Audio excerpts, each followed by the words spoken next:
নমস্কার বন্ধুরা, আমার চ্যানেলে সবাইকে স্বাগতম। সবাই কেমন আছো? আশা করি ভালো আছো।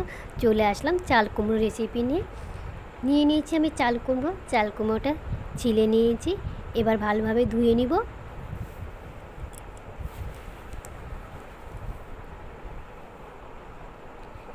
ধুয়ে নিয়ে আমি একদম পাতলা পাতলা করে কেটে নিই, যতটা পাতলা করা যায়। খুব একটা পাতলা আমি করতে পারি না, তো যতটা পারলাম সেটাই করলাম। কাটা হয়ে গেছে আমার চাল কুমড়ো, কাটার আগে তো ধুয়েই নিয়েছি। আর এটা আমি করব মাছের মাথা দিয়ে। চলো বন্ধুরা, তাহলে রান্নায় যাওয়া যাক। মাছের মাথাটা আমি ভেজে নিয়েছি।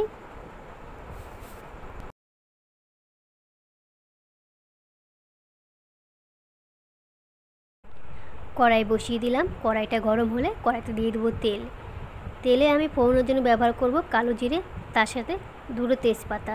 তোমরা চাইলে এখানে শুকনো লঙ্কা ব্যবহার করতে পারো। আমি শুকনো লঙ্কাটা রান্নায় দিই না, সেই জন্য দিচ্ছি না। এবার আমি দিয়ে দেবো এতে অল্প করে রসুন কুচি আর পেঁয়াজ কুচি। প্রথমে আমি দিয়ে দেবো রসুনগুলো।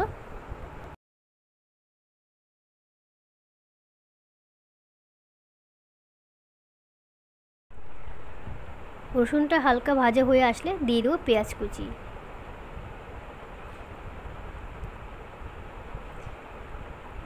এবার রসুন কুচি আর পেঁয়াজ কুচি একটু হালকাভাবে ভেজে নিচ্ছি।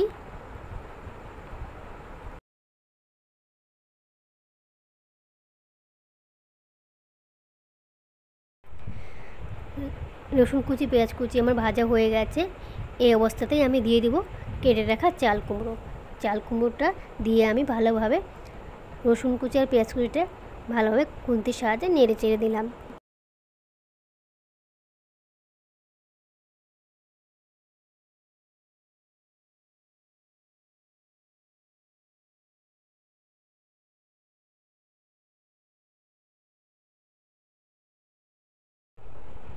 আমি লবণ দিয়ে ভালোভাবে নেড়ে চেড়ে ঢাকা চাপা দিয়ে দিলাম।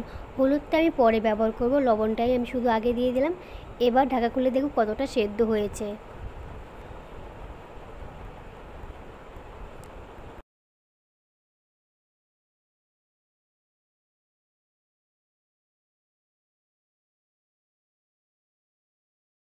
একদম ভালোভাবে সেদ্ধ হয়ে গেছে। এখন আমি দিয়ে দিচ্ছি হলুদ, লঙ্কা বাটা আর আদা বাটা। এবার ভালোভাবে কিছুক্ষণ কষিয়ে নেব।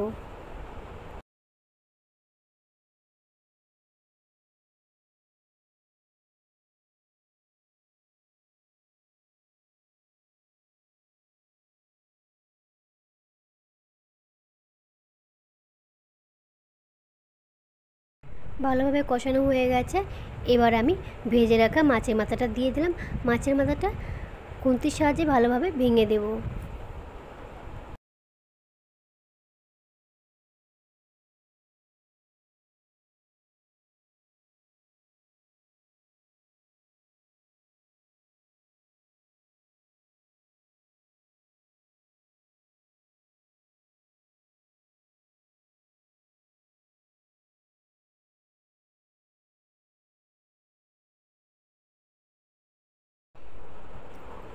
এবারে আমি একটু দিয়ে দিলাম জিরা গুঁড়ো দিয়ে ভালোভাবে নেড়ে চেড়ে নিলে রেডি হয়ে যাবে মাছের মাথা দিয়ে চাল কুমড়ো।